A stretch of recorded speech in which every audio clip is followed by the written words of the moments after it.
Ulaga! Aray ko. Maganda na ito eh. Yeah, take two.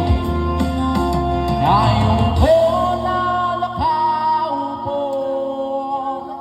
subukan nyo namang tumayo,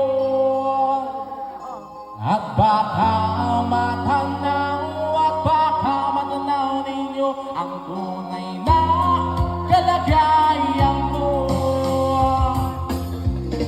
Naupunan niyo po ba kayo sa loob ng malaking bayat malaw na bakuna? Mataas na pa din pinapaligiran at nakabilang ang mga mamahay sasakyan.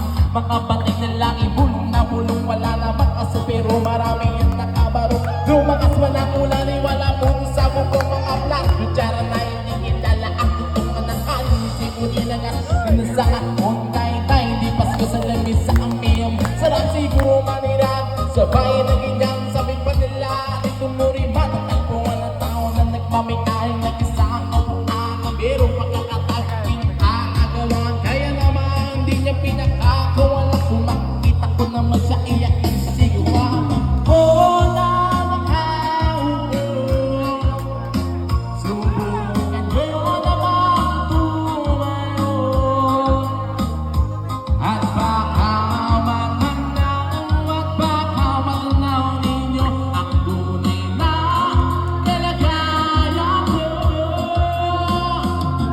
Mawalan ka lang ang puso at kung nakakaupo, alam nyo ba pataan ang bigas namin inig mundo. Ang dilim ng bahay na pinipilit namin ang bigay sa gabi. Sobrang silit at tumutan na ng ilong na din siya. Hindi linggo pang inag-isip pinakulis at kabili mo lumantang ulit-ulit. Nawi lang ang pinagkasal ng ilaman ng zero na nagsisilbing kusina sa umangiyakin pa nyo na na isa-isa kay manakaliw.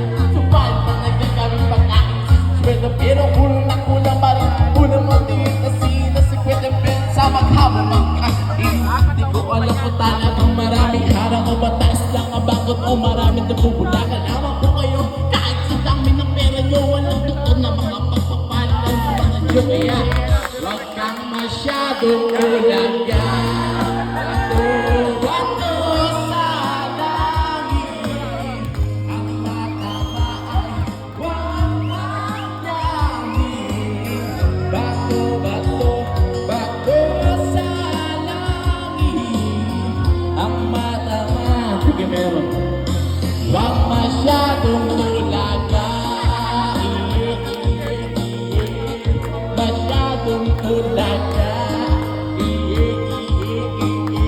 Kang masyadong.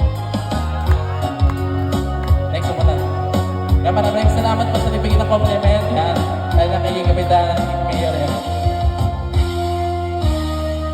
Huwag kang masyadong